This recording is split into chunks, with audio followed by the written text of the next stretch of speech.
warahmatullahi wabarakatuh. Perkenalkan, nama saya Eki Rahmawati dengan NIM E1A122009 dari Program Studi Administrasi Negara. Pada kesempatan kali ini, saya akan mempresentasikan tugas sesuai dengan apa yang telah diberikan oleh dosen dengan topik Ruang Lingkup Ilmu Politik dan Sifat Ilmu Politik. Pada pembahasan ini, saya akan membahas dua poin utama.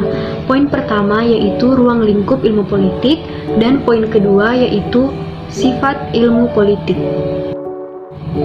Sebelum memasuki pembahasan poin pertama, saya akan menjabarkan terlebih dahulu apa itu ruang lingkup. Jadi, ruang lingkup adalah batasan-batasan yang dicakup oleh suatu bidang atau kajian, dalam arti batasan ini bisa dalam bentuk materi, variabel yang diteliti, dan juga subjek. Ruang lingkup bisa diartikan secara lebih khusus pada materi atau hal tertentu. Contohnya, ruang lingkup ilmu politik, artinya di ruang lingkup ini membahas tentang hal-hal apa saja yang tercakup dalam ilmu politik. Nah, setelah saya menjabarkan apa itu ruang lingkup, kita akan kembali ke pembahasan poin pertama mengenai ruang lingkup ilmu politik. Berdasarkan UNESCO, ilmu politik mencakup 4 bagian, yaitu 1. Teori politik, yang meliputi politik, sejarah perkembangan, dan ide-ide politik.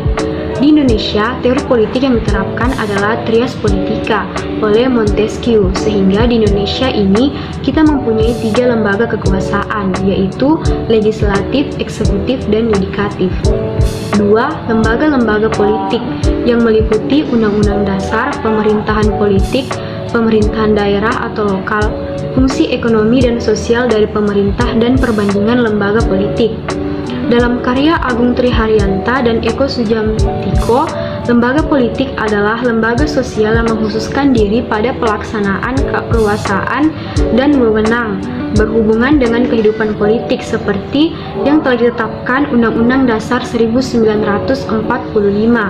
Lembaga-lembaga di Indonesia meliputi MPR, DPR, DPD, Presiden, BPK, MA, dan MK, yang masing-masing daripada itu mempunyai kekuasaan sendiri. Adapun fungsi dari lembaga politik: 1. Menciptakan dan memelihara ketertiban di lingkungan kekuasaannya, baik dilaksanakan secara halus, persuasif, maupun paksaan represif. 2. Menjaga dan mempertahankan keamanan wilayah dari serangan pihak asing dengan menggunakan sistem pertahanan keamanan yang dimilikinya. 3. Melaksanakan kesejahteraan umum dengan merencanakan dan melaksanakan pelayanan-pelayanan pokok sosial dan pemenuhan kebutuhan hidup warga masyarakat di lingkungan kekuasaannya, seperti pangan, tempat tinggal, pendidikan, kesehatan, dan lain-lain. 4. Melaksanakan undang-undang yang telah disetujui dan disampaikan oleh lembaga legislatif. 3.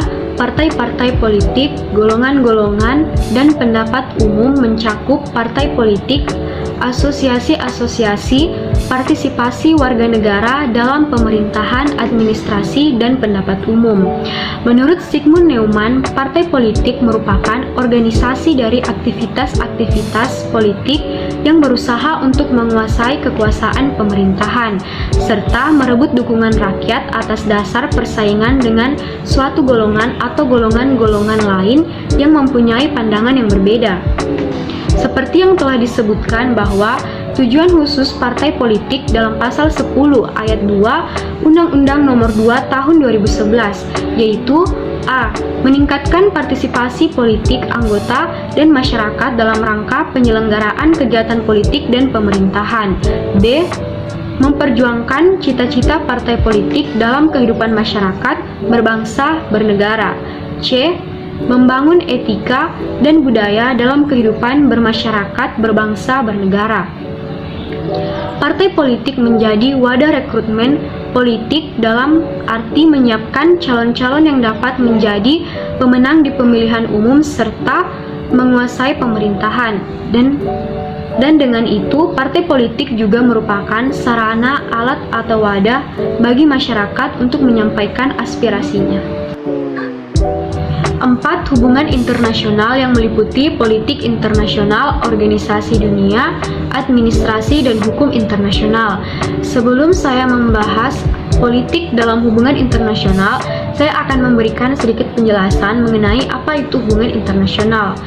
Dalam buku Umar Suryadi Bakri menyatakan bahwa hubungan internasional dapat diartikan sebagai hubungan antar negara atau hubungan antar bangsa. Menurut Yusnawan Lubis dan Muhammad Sodali, hubungan internasional terletak dalam dua bidang, yaitu satu, bidang publik yang meliputi politik internasional, politik luar negeri, pertahanan dan keamanan, hukum internasional, diplomasi, organisasi internasional, dan kejahatan internasional. 2. Bidang privat yang meliputi ekonomi dan moneter internasional, ilmu pengetahuan, turisme, dan kepariwisataan. Untuk pokok pembahasan politik internasional mencakup pembahasan mengenai pola-pola perilaku negara serta pola-pola reaksi atau tanggapan dari negara lain. Politik internasional juga memberikan perhatian terhadap sistem internasional, determinasi, dan perilaku para pembuat keputusan dalam situasi konflik antar negara. Menurut Hans Morgenthau, politik internasional juga merupakan pergumulan antara negara untuk mencapai kekuasaan dan menggunakan kekuasaan pula. Sebab itu, politik internasional adalah politik kekuasaan suatu negara. Politik internasional merupakan arena di mana negara-negara melakukan perjuangan demi kedaulatan dan kelangsungan hidup untuk mencapai atau memperjuangkan kepentingan nasional. Salah satu contoh hubungan internasional yang dilakukan oleh Indonesia adalah kerjasama dengan Perserikatan Bangsa-Bangsa atau yang dikenal dengan PBB, yang juga merupakan bagian dari untuk mewujudkan tujuan negara yang tercantum dalam pembukaan Undang-Undang Dasar 1945 yang berbunyi melaksanakan ketertiban dunia yang berdasarkan kemerdekaan, perdamaian abadi, dan keadilan sosial. Dengan itu, Indonesia melakukan kesepakatan dengan negara lain dalam rangka memelihara kedaulatan dan keutuhan bangsa, penyelesaian sengketa secara damai melalui jalur diplomasi, serta memberikan perlindungan terhadap warganya yang berada di luar negeri. Nah, itu tadi penjelasan saya terkait poin pertama mengenai ruang lingkup ilmu politik. Selanjutnya, saya akan membahas poin kedua mengenai sifat-sifat dari ilmu politik. Mengenal sifat dari ilmu politik dapat kita pahami dari definisi menurut Profesor Mr. Muhammad Yamin yang mengemukakan bahwa ilmu politik merumuskan tinjauannya kepada masalah kekuasaan dalam masyarakat dan susunan negara. Ilmu politik dengan sendirinya membahas dan mempersoalkan pembinaan negara dan masyarakat atau kekuasaan. Sifat dari ilmu politik adalah menyelidiki dan menguraikan hidup negara itu, sikap dan tindak-tindakannya dalam kehidupan keluarganya, serta dalam pergaulan antar negara. Dari beberapa definisi, sifat ilmu politik dapat dirumuskan, yaitu 1. Menentukan prinsip-prinsip yang dijadikan sebagai patokan dan yang diindahkan dalam menjalankan pemerintahan. Seperti prinsip-prinsip dasar yang baik, yaitu transparansi, partisipasi, dan akuntabilitas. 2. Mempelajari tingkah laku pemerintahan sehingga dapat mengemukakan mana yang baik dan mana yang salah, dan menganjurkan perbaikan-perbaikan secara tegas dan terang. 3. Mempelajari tingkah laku politik warga negara, baik secara pribadi maupun kelompok. 4. Mengamati dan menelaah rencana-rencana sosial, kemakmuran, dan kerjasama internasional. Demikian presentasi saya mengenai ruang lingkup dan sifat-sifat dari ilmu politik. Adapun ringkasan yang dapat saya ambil terkait materi ruang lingkup yaitu segala sesuatu yang berkaitan dengan kekuasaan, pemerintahan, proses memerintah, dan bentuk organisasi pemerintahan, lembaga atau institusi, serta tujuan negara atau pemerintahannya. Adapun mengenai materi dari sifat ilmu politik yang dapat saya ringkas yaitu menyelidiki dan menguraikan hal yang terkait dengan negara itu sendiri, baik itu berupa sikap maupun tindakannya.